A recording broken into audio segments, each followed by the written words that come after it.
Sa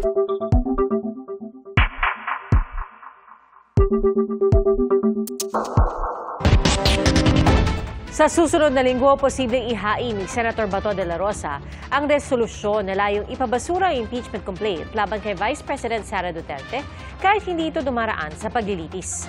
Nanindigan naman ang ilang senador na kailangan dinggin ng Senado ang reklamo. Saksi, si Mav Gonzalez.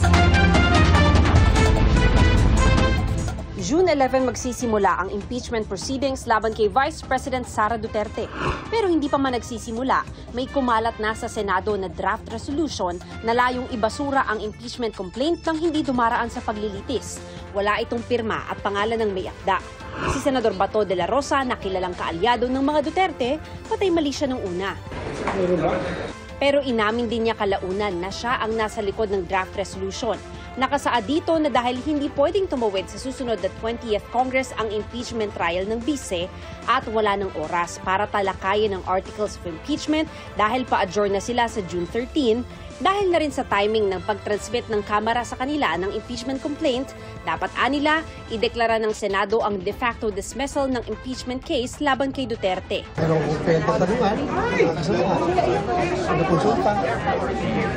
Gas, may nakuha na po ba kayo kung ilan ng susuporta? Mamaya na pag sizeable na yung number na sumuporta. Ang iba mga kasama namin, may mga ibang draft. So, siguro i-incorporate yun kung ano yung magagandang provision doon sa kanilang mga draft para mapaganda yung final version at magiging acceptable sa lahat. Whether or not magkakuha ako ng suporta ng majority, I am confident that I make a stand as far as this issue is concerned. Sa susunod na linggo daw niya ito balak ihain. Paglilinaw ni De La Rosa, walang kinalaman dito ang bise. Ako, kukulit ka natin sa kanya, pero sabihin mo, ako personally, mag-report sa kanya, no, that's my own initiative. Hindi galing kaya sa kanya. Wala siya pakialam dito. Sabi ni Senate President Cheese Escudero, mere scrap of paper, unless may mag-file niyan, unless may mag-author niyan, unless pagdebatihan niyan, at unless pagbotohan niyan. nanindigan naman ng ilang senador na kailangan dinggin ng Senado ang impeachment case na mandato ng saligang batas. I'll make it very clear, ha? Walang choice ang Senado. Walang choice ang Senado. We have to carry out our constitutional duty. Kapag inihain ang resolusyon at dinala sa plenaryo, pagbobotohan ito ng mga senador kung tatanggapin o hindi. Pero pwede nga bang ma-dismiss ang isang impeachment complaint sa pamamagitan lamang ng isang simpleng resolusyon at nang walang paglilitis? Nauna nang sinabi ni Escudero, sa anumang mosyon, masusunod ang kagustuhan ng mayorya. Kung may question sa kahihinatnan nito, pwede itong iakyat sa Korte Suprema. Humihiling naman ang caucus si Senadora Amy Marcos na nabasa na raw ang draft resolution. There's so many options and so many malabo. Kaya gusto natin yung pinaka-sang-ayon sa batas at yung pinaka mabilis din. Kaya dapat pag-usapan ng maigi. Kaya inaanyayahan ko nga si SP, magkaubos na kami. At maraming nalalaguan, maraming opinions. Giit naman ng mga magsisilbing impeachment prosecutors, labag sa saligang batas ang nakasaad sa draft resolution. Well, for me, that is unconstitutional. They're violating their constitutional mandate. Under the Constitution, ang trabaho ng Senate is to hear, diba? And sa amin naman is to prosecute. So, hindi ko naiisip kung paano nila i-dismiss yan without first conducting the trial. And that is their constitutional mandate.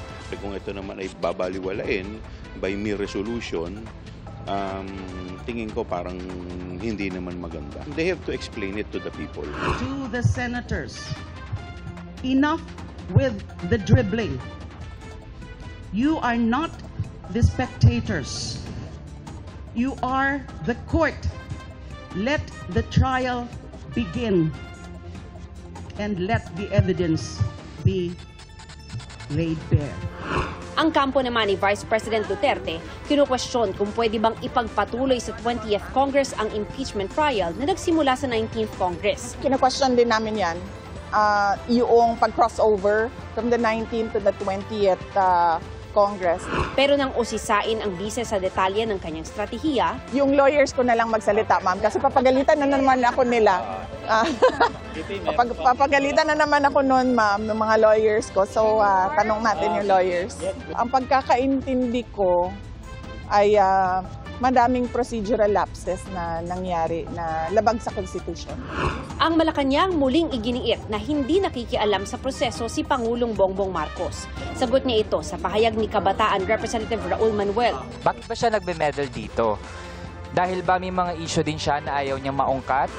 We give respect to Representative Manuel, and we hope that he will also give respect to the President by not making and creating such kind of intrigues. Intriga po ito. Do not be like a second-rate, trying-hard copycat. Maliwanag ang gusto ng Pangulo, proseso, ayon sa batas, ayon sa konstitusyon.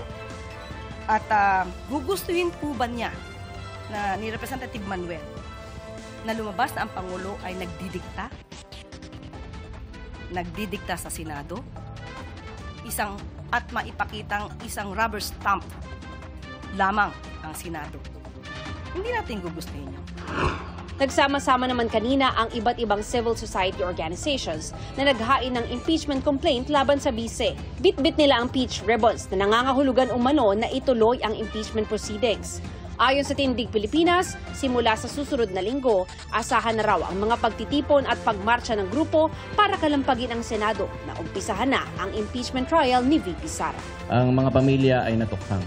Sana ho ay huwag naging tukhangin ang inihaing reklamo laban sa ating pangalawang Pangulo. Para sa GMA Integrated News, ako si Mav Gonzalez, ang inyong saksi.